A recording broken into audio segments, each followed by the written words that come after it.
ज्या वेळेला आपल्या भूमिकेबद्दल एक विशिष्ट संभ्रम निर्माण केला जातो त्यावेळेला या सर्वांनी म्हणून दाखवलेलं आहे की दादांनी घेतलेली, प्रफुल्लभाईंनी, भुजबळ साहेबांनी घेतलेली भूमिका धर्मनिरपेक्ष विचारापासून आलेली नाही. देशाला गतिमान करायचं असेल, राज्याला प्रगतीपथावरती न्यायचं असेल तर या वेळच्या निवडणुकीमध्ये नव्हेच तर पुढील राजकारणामध्ये आपण राष्ट्रवादी काँग्रेस पक्षामध्ये सहभागी झालं पाहिजे या विचारातून आजचा क्षण या ठिकाणी आलेला आहे. मला खूप समाधान वाटलं, कारण माझ्या राजकारणाची सुरुवात अंतुले साहेबांच्यापासून झाली. माझ्याबद्दल सतत बोललं गेलं की मी अंतुले साहेबांना फसवलं, विश्वासघात केला वगैरे वगैरे. काळाच्या ओघात रायगड जिल्ह्याच्या जनतेला त्याची उत्तरं नक्की त्या ठिकाणी माहिती आहेत. दादांच्या सोबत निर्णय घेतल्यावर सुद्धा तसं सांगितलं गेलं.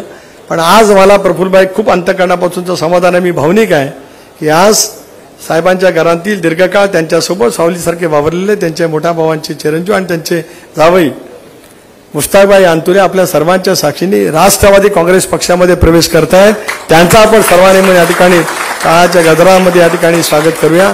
विलासजी नाईक, तुम्ही पण दीर्घकाळ वकील व्यवसाय केलात, पहिल्यापासून आम्हाला जिल्ह्यात लढलात.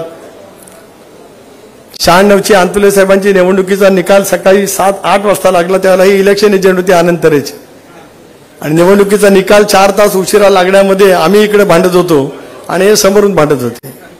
त्यामुळे 6 निवडणुकीत हे इलेक्शन एजंट राहिलेत. आताही गीते जाऊन त्यांना भेटले, आताही भेटले नाहीत असं नाही, जाऊन त्यांच्या घरी भेट घेतली, तरी पण त्यांचा आणि आमचा डायलॉग चालू होता. त्याचा प्रत्यंतर आज त्यांचाही राष्ट्रवादी काँग्रेस पक्षाच्या प्रवेशामध्ये या ठिकाणी होत आहे. आज असंख्य सहकार्यात वेळेअभावी आम्ही सर्वांनाच काही या ठिकाणी बोलू शकलो नाही. पण मुश्ताकभाई, तुमचं वलय सीमित रायगड पुरता नाही, शेजारच्या रत्नागिरी पुरता नाही, तर महाराष्ट्रामध्ये अंतुले नावाने एक मोठं झंझावात निर्माण केलं होतं.